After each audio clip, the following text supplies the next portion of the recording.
Good day, ladies and gentlemen. It's a pleasure to see you today. My name is Dustin Cormier, and you're watching an episode of How to Rock Astrology. Today is going to be an ever so important episode. Welcome to the breakdown of Scorpio Moon in astrology. I'm a tropical Vedic astrologer, so I use the same tropical measurements as most Westerners, but I always like to add a Vedic turn of mind to when I talk about anything astrology, really. But I combine it all, so whatever your tradition is, I invite you to consider how I break down the moon in Scorpio in this video. Voila, this is part of my Venus and the Moon series. Later on in this series, we're going to talk about what it means when you have the moon in Scorpio and Venus in whatever house placement from Scorpio your Venus is in. So, today is an interesting one. Of course, as I'm sure you've heard, the moon is considered to be debilitated in Scorpio. Technically, according to Vedic astrology, there's a difference in what's called dignity between actual debilitation and just being in the sign of Scorpio. Debilitation is considered to be basically 0 to 3 degrees of Scorpio. That's its heaviest debilitation point. But by my reckoning, the whole sign can be considered to be the moon debilitated in Scorpio. But the first 3 degrees tend to be the heaviest. And all of the difficulties that we ascribe to this placement are the heaviest at that spot. First thing I want to say, for those watching, there is hope. I like to say that I'm ruled by Venus in a lot of ways. Venus is my Atmakaraka, and I have Venus in Virgo. And I still get a lot of good use out of it. Of course, any ill placement that we have in astrology can be properly aligned and conveyed with our soul. And whatever it is, it's a part of the soul that we've been given in this life. And you can use it constructively as long as you apply a pure awareness and what's called aparigraha, which is where we remove ourselves, or at least, shall we say, we understand ourselves to be a bird's eye view of pure awareness watching the astral spheres of our karma that have come before. So everybody can use every planet placement constructively as long as you understand it and have the patience to deal with how your energy reacts in difficult ways while still being centered in the yoga of self-awareness. With that being said, that was the first caveat. Number 2, the moon has many different ways of conveying strength. And just because you have the moon debilitated in Scorpio doesn't mean that it doesn't have help from its friends, Sun, as well as Mercury. If it has aspects from any of these planets, if it has benefic aspects, such as aspects from Venus, although that can be, it's really worse for Venus than it is for the moon. If you've got Venus aspecting, it's a benefic aspect and it's a good thing. Jupiter aspects are incredibly good for the moon, and so you can have debilitated Scorpio trine Jupiter, and you'll get out a lot. You'll get out of a lot of the guck that we talk about here. Not to mention the fact that there's so many things that define strength for every planet. If the moon is close to the 4th house, it gains Digbala, which gives it strength. If it's a full moon, it has more strength. If it's waxing, if it's coming towards full, it has more strength and more capacity to deal with what the moon is supposed to do. So don't be dismayed in thinking that the moon, your moon, is going to have absolute abject difficulty just because it's in Scorpio. And again, even if you do have all these difficult things, if it's conjunct Saturn in Scorpio, you can still find ways of using this aspect of yourself constructively through psychological analysis and what have you. Another difficult thing is when one of the nodes are with the moon. Feel free to comment below and let me know if you have any of this, and I'll try to do what I can to lean you in the right direction. Now let's talk about the moon in Scorpio in general. There is just a character arc that is always going to come from anyone with the moon in Scorpio. So what I plan to do is first talk a bit about my interpretation of the moon in Scorpio, without further ado. So, the moon in Scorpio. Oftentimes when you hear my other moon in the signs, I'll often say that I'll refer to the debilitation point and the exaltation point. For example, my first one I did was moon in Libra. Scorpio's, which is the debilitation point, is the second house from Libra. And so Libra moons have to deal with a difficulty, a weakness in the second house, where that is the second house from the moon, right? Now, moon in Scorpio has to deal with this weakness in the first house of the moon. Think about the fact that the moon in Scorpio has an exalted energy in the 7th from the moon. So that means relationships are something that is going to be a key way for you to start using your moon for what it's supposed to be for. So what exactly is the moon for? Well, the moon is a little bit different from the sun as a luminary. The sun is our essential self nature. It's who we are in our soul. The sun is the natural beauty and inherent truth of the path that we seek to embody in this life. The sun is who we are when we wake up at 9 a.m. and we go to work and we come home at 5 p.m. The sun is what we do. Really, the moon is more correctly who we are on Earth, that people see and interact with, right? The sun is our essential self-nature, our beauty, our soul. And Venus is how we enjoy our nature, ourselves, and it's how we enjoy love. And wherever Venus is going to convey how we enjoy what the sun is essentially, what it is and what it's doing. The moon is an earthier arc. The moon is the type of love we seek to retrieve and reflect, as well as how and why we retrieve it. The sun is the king, and the moon is the queen. And I say in many of my videos that the queen is a very important aspect of what the king is doing. Because the king in us has just, it's a blind nature that it seeks forever. Because the sun is, just to give a little bit of moon consciousness, because it's very important. The moon is such an important aspect of astrology. Really, a lot of evolutionary astrologers, such as my friend Timothy Halloran, is someone I've been introduced to recently, who talks about the pertinence of the moon. Jeffrey Wolf Green, Dane Rudyard, all the evolutionary astrologers talk about how the moon is our actual, it's where the magic is. It's the magic that we can apply in our lives. It is our actual lived experience on Earth. The sun is like where that's going.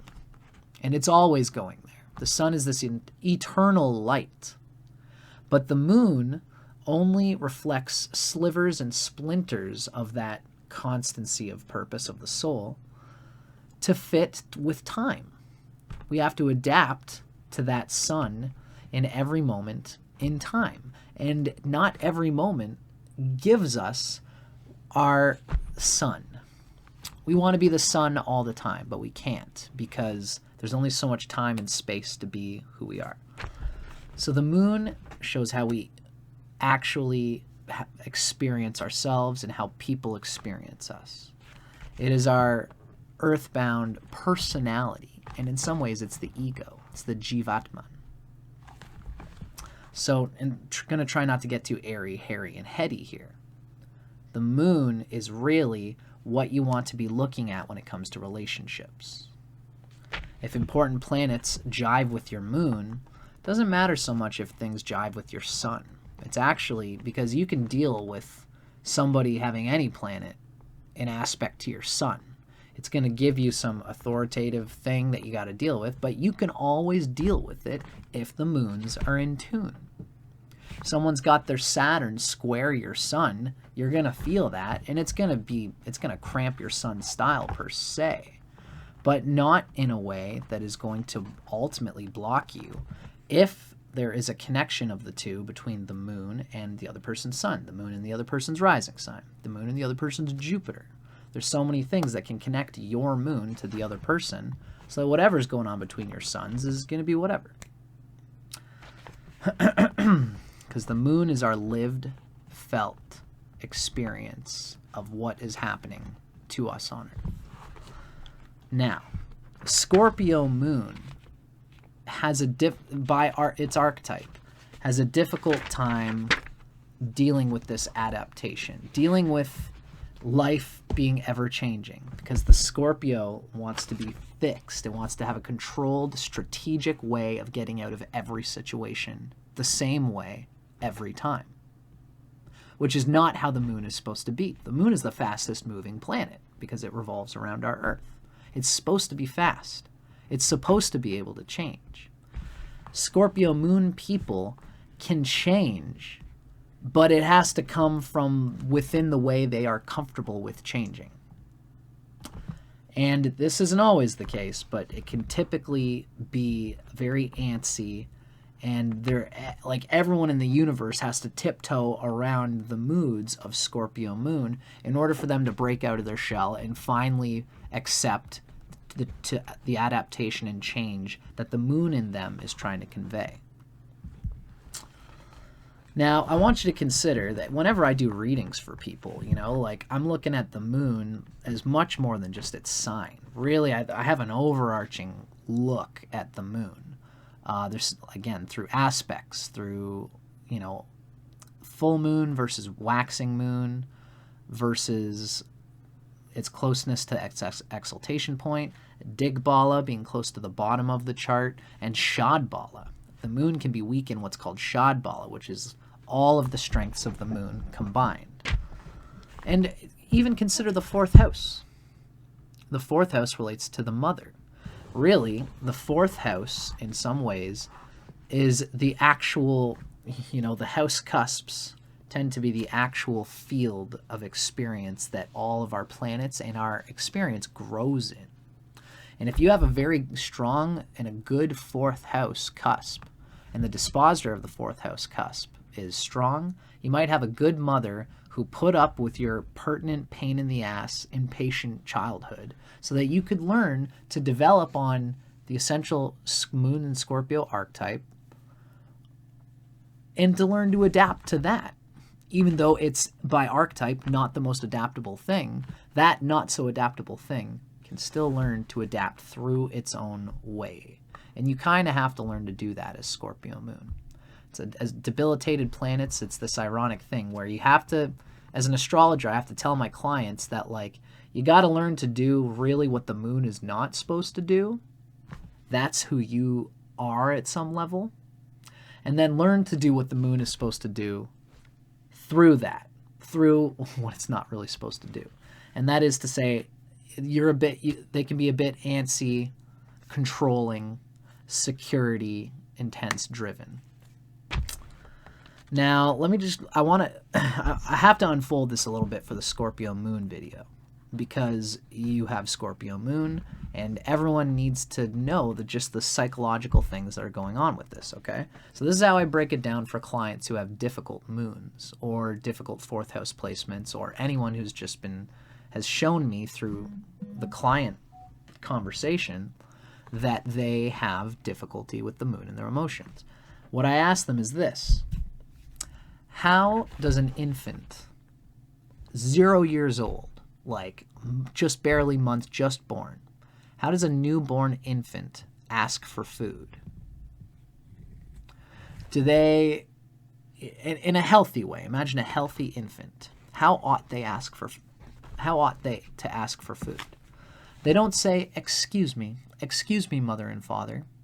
Do you guys mind if I bother you for just a moment? I feel like I might be kind of I need some food, but it's, if it's gonna bother you, no big deal. I don't need it really, but if I could be fed, that might help me right now. It's not how they do it, and really that's not even how a Scorpio moon does it. Scorpio moon has the ability, they almost have the archetype proper, where what an infant does when it asks for food is it says wah.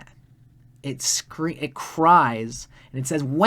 I need this food. Please give me this food." And then the mother says, "Oh, baby needs food." The baby is fed, and then the baby relaxes. I asked for what I needed, and now I got it, and now I can chill. Now I don't need so much. And it gets it in that moment, and internally, if you have a strong moon, if you have a healthy child, they will get all of the food that they need, and they will be richly fed by it, and then they'll be good until the next time they need to be fed.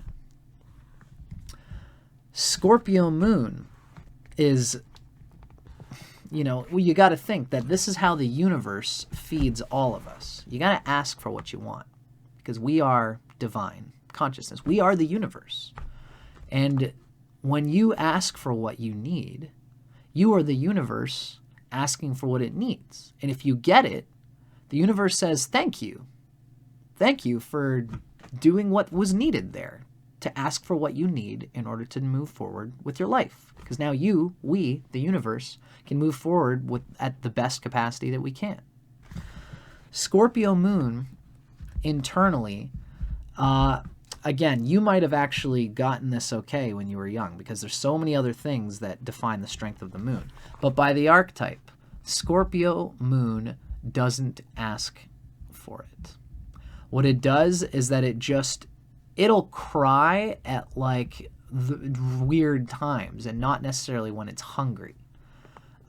So it'll cry, and because it's moody in this way, and it doesn't allow the rhythm of being fed. It doesn't allow itself to have solid, stable, circulating rhythms by instinct.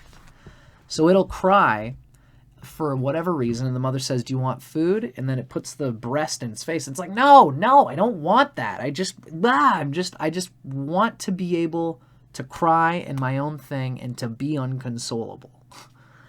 And so the mother starts to not really know when to feed the baby. Again, if you've got a good mother, she will still insist on having this rhythmic circuit of feeding. I don't know when this baby is gonna eat, but I know it's got to eat at least 3 times a day. And she'll wait, and she'll patiently put you there, and you'll cry and you'll whine, but then eventually you'll just be like, whatever. You will suck on the breast, and you will develop on a rhythm if you've got a healthy moon. Ultimately, the metaphor here is that the Scorpio moon will cry for imagined emotional things that aren't actually happening. And on the moments when they're supposed to ask for help, for nutriment, they won't ask for it because they don't want to need others. And that is the crowning definition of why the moon is debilitated in Scorpio. It doesn't want to be needed, and it doesn't want to need others, and it especially doesn't want to be needed. This is, of course, just a telltale reality of the moon not adapting. It's supposed to adapt. It's supposed to be supported by the waves of all of us around us, feeding our needs mutually through each other in cohesion. That's the moon exalted in Taurus. Anytime you think of the moon doing what it's supposed to be doing properly, it's going to pretty much come through the archetype of the moon in Taurus, being stable. So, what happens for Scorpio moon people is that, you can tell if your moon is healthy, or, that is to say, even though you've got Scorpio moon, you might have had a good 4th house, you might have had a good mother, and you might have been able to get in tune with your moon, even though it's debilitated. Want to know how you know? Ask your mother about your breastfeeding habits and rhythms in front of other people. If you've got a mother and a Scorpio moon person, and the mother decides to talk about, oh yeah, Billy, gosh, he was a hungry child. He really needed a lot of breast milk. And Billy goes, Mom, shut up. Mom, don't tell people that. If Billy is doing that, then Billy is probably internally embarrassed about his own need for needs. for asking for things that are that Billy is embarrassed at the fact of his own needs, which is a silly thing for Billy to do. Really, if you have a healthy moon, your mother will say, oh yeah, Billy was like this. Billy had, they had a lot of needs. Or I remember I breastfed Billy and they would cry. Or even to say, like they weren't a crier. Billy wasn't really a crier. I had to come to Billy and make sure that Billy was being fed. Whatever the case may be, that's essentially saying you've got a good fourth house and your mother took care of you, whatever. But even if you weren't a crier, if this whole conversation makes you feel uncomfortable, it's because you, Billy, have not accepted that you do have a rhythmic, emotional pattern of needs that is seeking to develop itself and to grow with and through other people. And this is something that you might be embarrassed about, which you shouldn't be. This whole thing is a metaphor for the fact that when you ask for something from the universe, or if you need anything in your life, you should be open to your feelings about your needs and be willing to share those needs with others. It's when you shy away from sharing your needs that you begin to take on your own emotional needs on your own shoulders, solo, without needing anybody. So really, we could talk about like the worst aspects of the moon here, and for the sake of this, that's what most people are going to do when they talk about debilitated moon in Scorpio. They're going to talk about all the worst aspects of the moon, of the moon being debilitated. So, take that with a grain of salt. I'm going to tell you about about the moon debilitated in Scorpio now, just so you can see what you should be dodging and what you should be integrating yourself out of, regardless of where you're actually at, right? Often, nobody knows how to console a Scorpio moon because it wants to subconsciously prove to itself that it is unconsolable, because the universe did not give it what it needed, because it couldn't, because it believes that it has not developed a faith to have the experience that asking for what it needs in a rhythmic fashion they will continually be supported in a rhythmic way if they do this. Because this is what the moon does and is. We all have rhythmic circuits. Just ask anyone with the moon in Taurus. They're just matter of fact about it, and they don't take it personally that they have needs any more than a plant getting sunlight from the sun takes it personally, or even plants being in mutual codependence. The mites that protect carrots from predators don't ask to eat a little bit of the carrot that they're on. I don't know, I'm not a gardener, so there's probably a better image I could get at here. But, certain bugs will make sure that the plants are well integrated into the ecosystem. Certain animals will come along and eat some of the berries, or the rabbits will eat some of your carrots, but then they'll go to the bathroom and drop fertilizer, and the rabbits don't ask to eat the carrots don't ask to be getting eaten. They're just a naturally integrated part of an ecosystem, and they want to be a part of that because they see that when one hand opens in support, the other hand helps in support, because this is the nature of the moon, of support that we all do for each other. So Scorpio moon says, I don't have a rhythm. I don't have ways of being consoled in rhythmic, stable, predictable ways. And they might even be proud of this. I can't be boxed in. I am very fickle, and you can't secure a way to make me happy. And when I feel like being pissed, I don't want you to be able to fix it. This is just, they take that on because they feel like it's an ironic thing. Scorpio moon is the one person who feels like it's going into debt by sharing itself with another. It doesn't make sense to all of us when we're talking about it. Psychologically, it doesn't make sense. Taurus moon, ironically, knows that 2 is better than 1. You're sharing yourself with someone. And the Taurus thinks, well, I have boundaries and they're naturally there. Any partner that deals with me is going to know that I have these boundaries, and that when I say no, I'm sorry, I can't give of that, they're not going to force me and pull it out of me. Although, even again, in the same way that a Scorpio moon can still be healthy, a Taurus moon can still be unhealthy, and they can be swayed to be taken advantage of just like anybody can. We can all take advantage of each other in ill ways.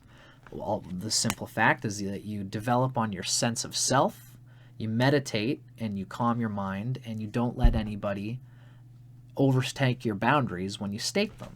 Now, it's a difficult thing because Scorpio moon has they're all boundary. They're all just layers and layers of thick scorpionic shell of boundary.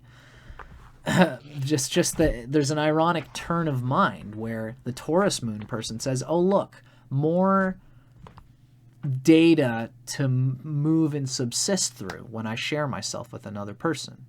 That means that there's more options and varieties and opportunities for me to find consolation when I need to be consoled. I will invite other people to console me, and it's just moods. Taurus moon is not fixated on one mood from one mood to the next because they know that there's more coming. Scorpio moon gets fixated on moods, especially because they're willful energy. Remember, Mars is a willful planet. It uses its will to get what it needs. Mars has a willful energy, and the Scorpio moon person doesn't want to let go of the willfulness that comes through Mars, at least by this archetype again.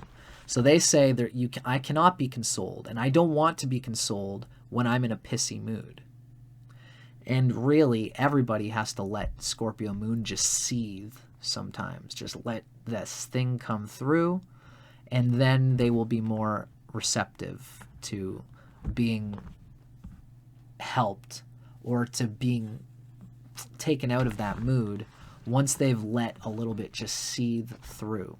And that might even be healthy for most Scorpio moons to be able to do that. It's ironic that Scorpio moon says, I don't want to be boxed in by you. And ironically, such people tend to be the most emotionally predictable and boxed in people around. Because whether you know it or not, you not developing a rhythm with your mother at an early age, where your mother said, oh, baby needs breast. Okay, good. Baby doesn't need breast. Baby needs breast. Okay, good. Baby doesn't need breast. Baby needs breast. Okay, good. Baby doesn't need breast.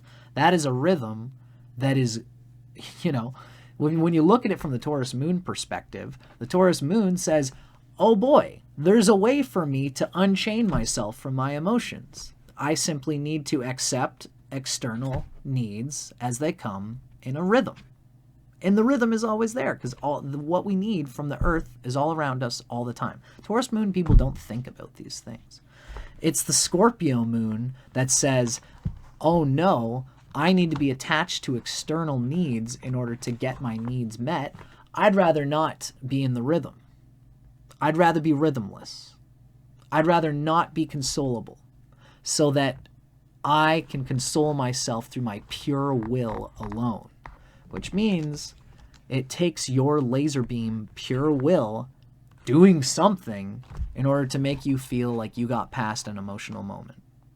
What this usually translates as is you being a shotgun laser beam, obliterating whatever you think you need to obliterate, and it's usually something that had nothing to do with the emotional response that you're having. But once you get past that emotional reaction inside yourself, you go, ugh. Okay, now we can deal with things. Now we can listen to things. And then you might find that you have a partner who would talk to you about this and say, oh, what? So you're calm now. Yeah, you're calm now? You know, what about all the problems that led up to this? What about all of the things that are still problems that we could take care of and fix? You're like, oh, they don't matter. I'm not attached to them. I can subsist even while all these things that are important to me in my life are in disrepair. I don't need them. I'm not attached to them. Or am I? You know, this is how, the reason I'm telling you guys this is just because I want you to think about what the moon is. It is how we adapt to circumstances where life does not give us what we want. Life is never giving us essentially what we want all the time. That's like the sun. The moon has phases of darkness, and we have to be able to adapt to whatever the world gives us. And if you have a good moon, you will naturally adapt to what the world gives you and to the fact that you need to be supported by the things around you and to also offer support to those around you. Instead of pretending that you don't need it, and instead of pretending that you don't want to be a part of it. You don't want to, you know, Scorpio moon likes to be this isolated loner, but really they want to be loved just as hard, if not harder, than anybody else. So once Scorpio moon does get into a relationship, let's talk about that. Once Scorpio moon is in a relationship, they tend to be somebody who loves very hard. And they can actually be, on the surface, like a very sexual, sensual lover. Although we have to think about the fact that astrology teaches us what love and sex is really all about. Taurus moon just gets with whatever lover they have, and the whole existence is an erotic foreplay of building up sexual energy that is really just the sensual pleasure that is secondary to the bond. Really, the bond is what's most important. The life that you live, feeling like you are with the person that you want to be with. And Scorpio moon can find this just like everybody else can. Just the thing is that the way Scorpio moon applies themselves to it is that they feel like they have to push to contribute to the relationship. They don't feel like they attract it. They don't feel attractive at an energetic level because none of their energy is being put towards enjoying Earth life. All of their energy is put towards stabbing through the difficulties in life. And you'll find that a Scorpio moon person, if you are their lover and if they're in your corner, they will get you through many difficulties. They might attract a lot of difficulties, but they can typically get through them, especially if the moon is well placed, and especially if Mars is well placed. It's important for you to have a strong Mars as a Scorpio moon, because then you can use your will to make yourself a useful contributor to whatever groups you're a part of, whether it's your relationship with a lover, or whether it's your family, or whether it's business associations, because the moon is important to all these things. It is the relationship planet par excellence. So when Scorpio is getting along with the people in its groups, it tends to be very pushy, it tends to be willful, and it wants to contribute in a willful way. And that's technically, it sucks, because that means that you have to work hard to be in your relationship. Although you're going to attract a partner who ultimately seeks for you to put in a lot of effort, because you want to put in a lot of effort to be able to say, do you know what I just did? Do you know how much I suffered and worked and toiled hard at work to be able to get this paycheck to bring you home the bacon so that we can have the life that we're living? And they will do that. Scorpio moon wants to do it independently, but they want that to be the way that they bond. And this is me telling you that at some level that is a healthy thing. Just keep in mind that the more effort you find yourself putting in, the more effort you'll find that you have to put in. And you can abide by that at some level, but always keep in mind that the true integration point is just knowing and sitting in the fact that Taurus is the 7th from your moon, and that your relationships with others are actually secured. You secure your relationships through your willfulness. Usually with Taurus moon, it's the other way around. So relationships and opening to opening to the sharing of life, opening to the emotional sharing of life is something that will make you have to apply your will less. And you can still enjoy being that powerful, willful contributor to your relationship and to everything else that you do, while actually getting the experience of love and harmony that you seek. This is the trade-off that you really want to do. Because even, like the metaphor I have for Scorpio moon is that they're like a break dancer. Taurus moon wants to learn how to tango, and the tango is just a metaphor for getting in tune with their partner. It's just like sex. For Taurus moon, sex is a way for them to completely get in tune with the partner, because the symbols of intermeshing in a bond are all just metaphorical bridges between you and the actual bond of the partner that develops security. You know that you will be a secure person if everything that you do with your partners is just symbols for the bond that you feel internally. The external symbols is just a symbol for the internal bond that you have with your partner. That's how it should be. That's the moon expressed at its best in Taurus. Scorpio moon is not a tango person who uses the dance to get in tune with the other person. Scorpio moon's a break dancer. Scorpio moon goes out on the dance floor and says, hey, honey, watch what I do. And then they do the spins, and then they do the worm, and then they do all these twists and fancy things. And you really show off all that you can do and you feel like you need to show off. Scorpio moon tends to be the person that walks around with the big chest, and they're proud that they have some sweet little honey or some man, if you are a woman or if you're a homosexual or whatever, to have a partner around your arm that's not necessarily a trophy. Scorpio moon loves very hard. But they want to have someone around their arm who is proud of the work that the Scorpio moon person does for them through their willfulness. So that all this internal desire of willfulness that you have, where you've been sitting at home when you were younger and just showing that you just want to show the world how worthy you really are, even though all you would have really needed to do was just go out and talk to people and do the moon thing as it's supposed to do. Instead, most Scorpio moons internalize it, bottle it, take it personally. That's one thing you've got to be aware of, is taking personally when people don't jive to your energy. And really, the only reason people aren't jiving to your energy when you're young is because right from the beginning, you didn't accept that there was a rhythmic relaxation that all humans apply themselves to right from the beginning when they're infants, when they say, breast, no breast. Need the breast? Don't need the breast. Need the breast? Don't need the breast. We all need that breast at some point in our lives. And this is metaphorically like chilling, like building a life on Earth, Taurus, that is enjoyable, that is worth living, that is sentimental, that makes you feel like you want to keep on living. We all do this.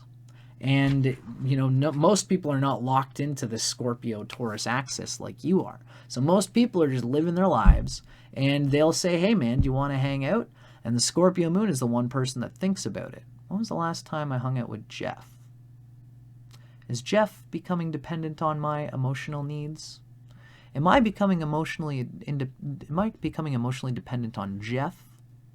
And then you'll say, all right, Jeff. All right, I'll let you hang out with me. Meanwhile, Jeff is like, okay, so we're hanging out, right? Because I want to have some beers. I want to chill. If you're free, I'm free. Let's chill. If you're not free, whatever. But the Scorpio moon is like You know, like, how much are you asking me to be a part of your emotional spider web of needs?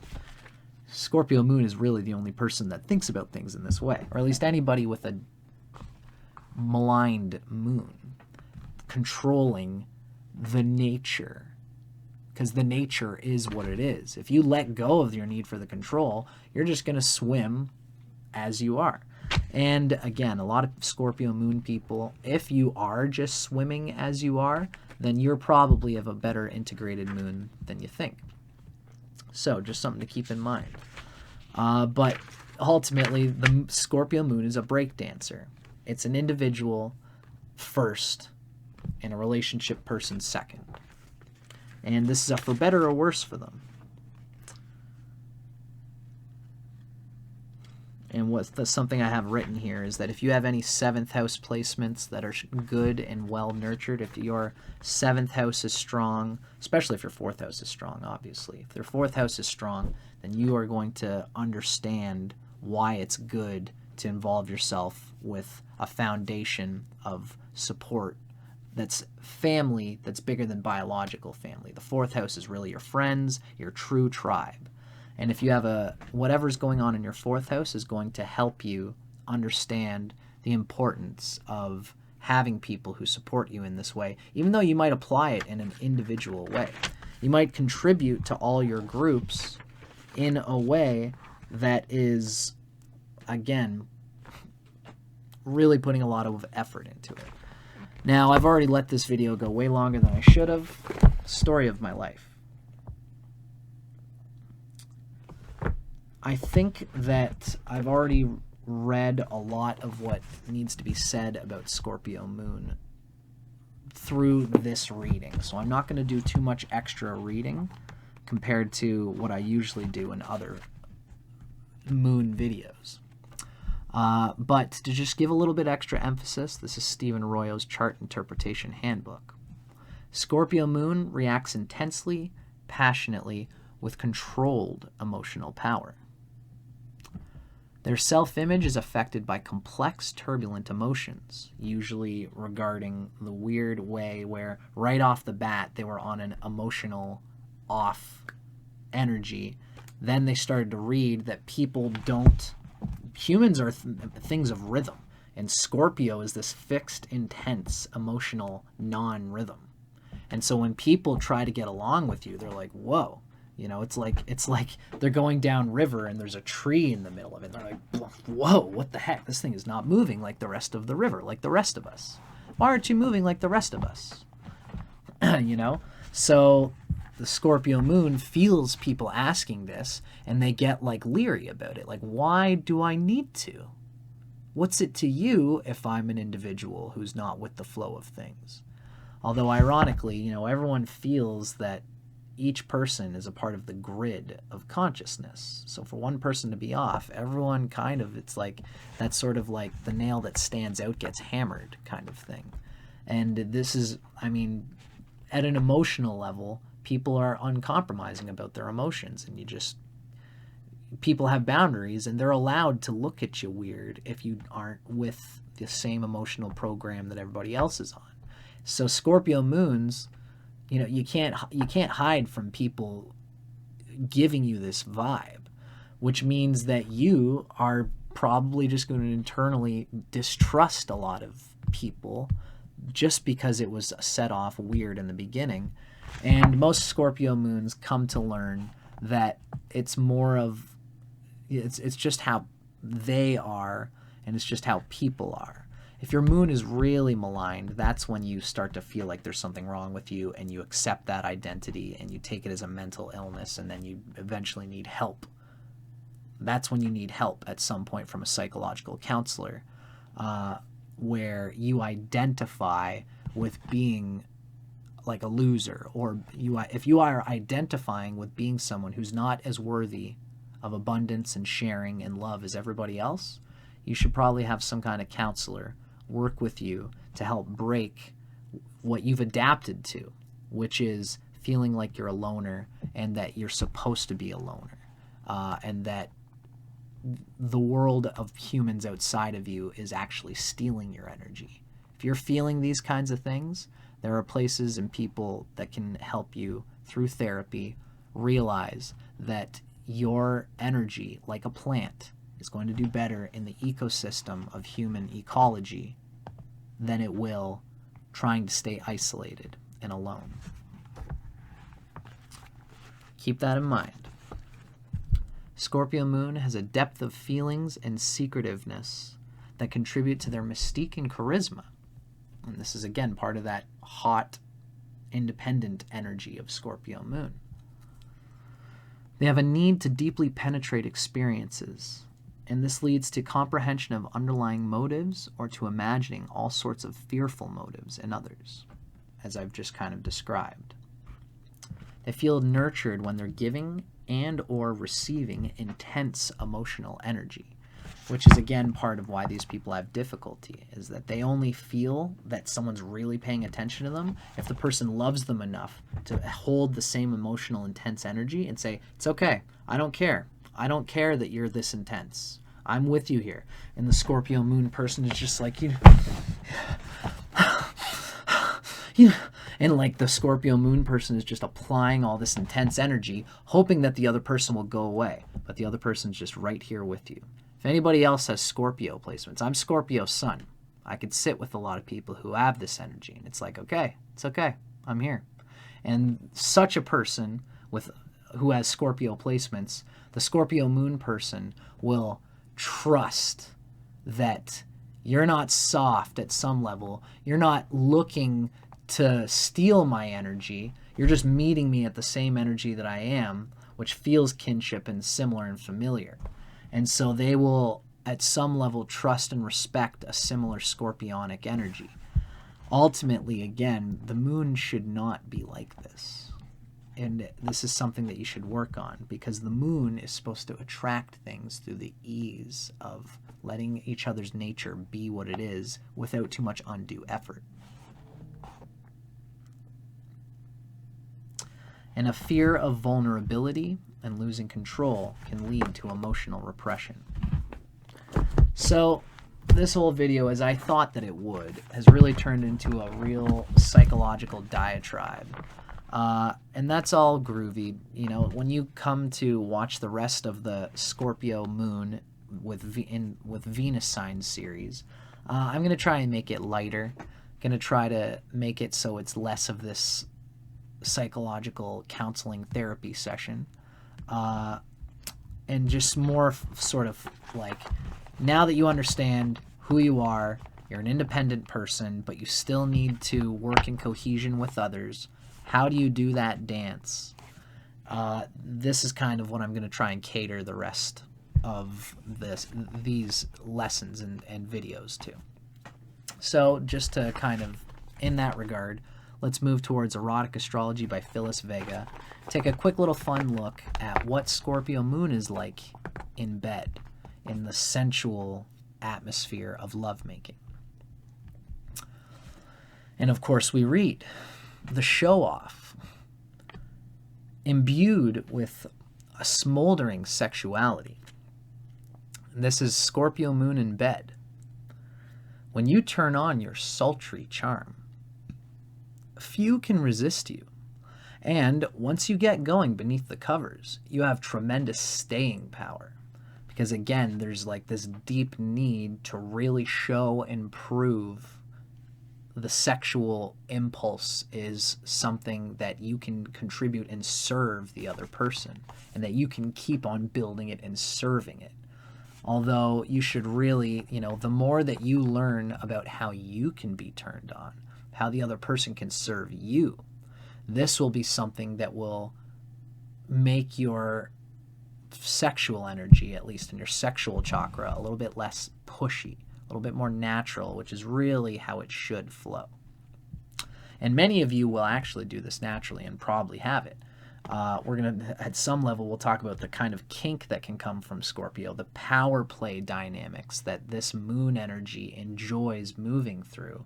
And oftentimes, the Scorpio moon one is the antsy one who's on top, who's the top person, the domineering person, telling the other person how to please me. which is a juicy energy for those who dig it. That's the funny thing about sex. Like this can be an enjoyable and healthy thing for you, just as long as you are not allowing this to exaggerate the isolation that the rest of your emotional life might embody. If this is a kink play that can actually help unfold your emotional sharing, it can be a healthy thing. And it really can.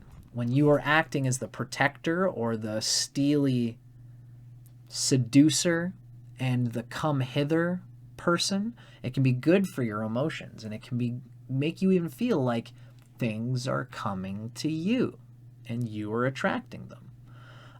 But ultimately, like this is going to be a combination of the come hither and, okay, now that you're here, I have to make this whole come hither thing true.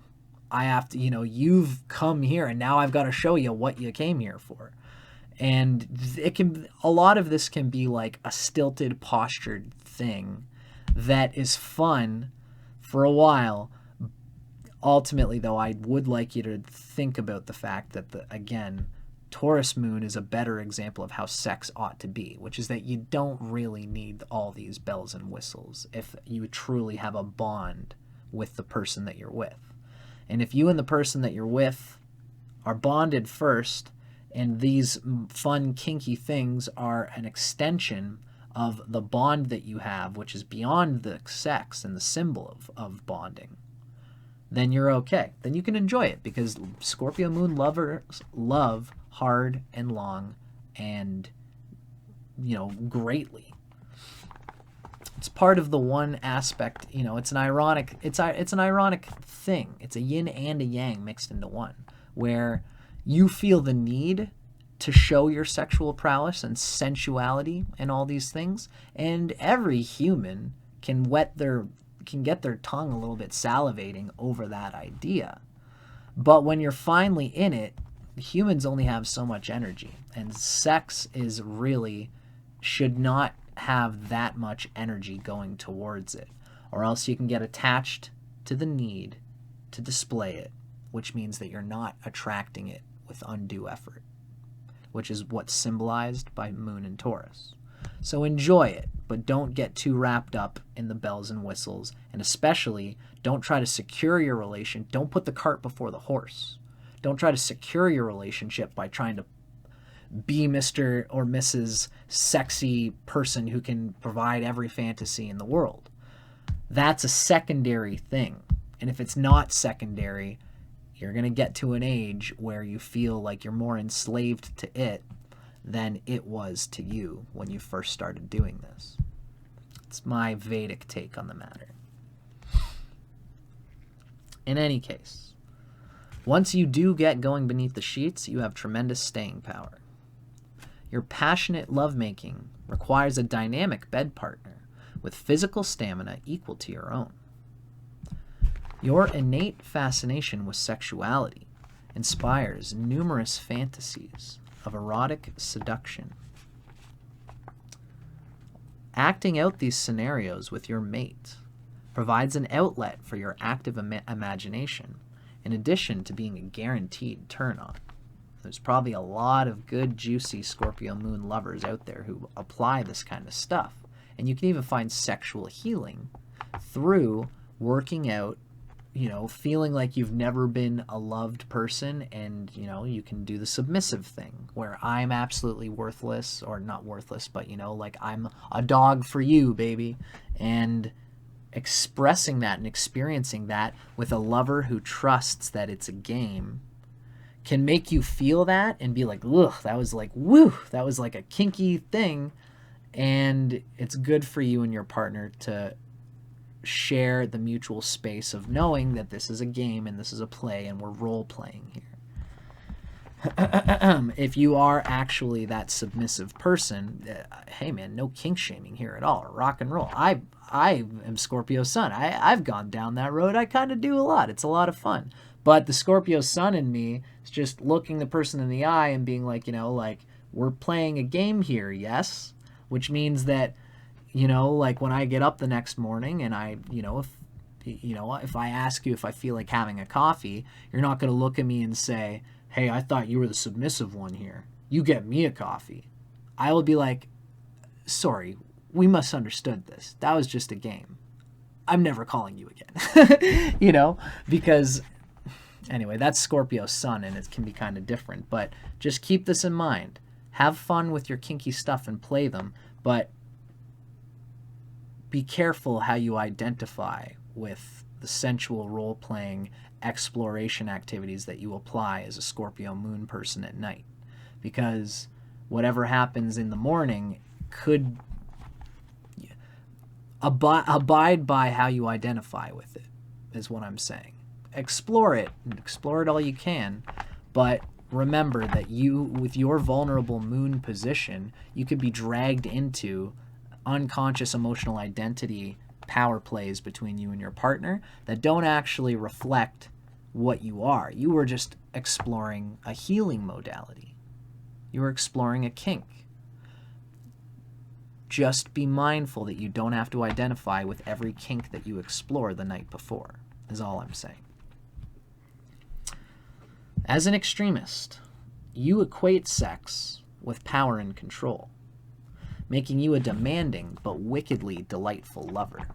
Truly, Scorpio moon is probably one of the most pushy, kinky, capable of being kinky and rock and roll and all about it, the role plays and all of these things, as a wickedly delightful lover.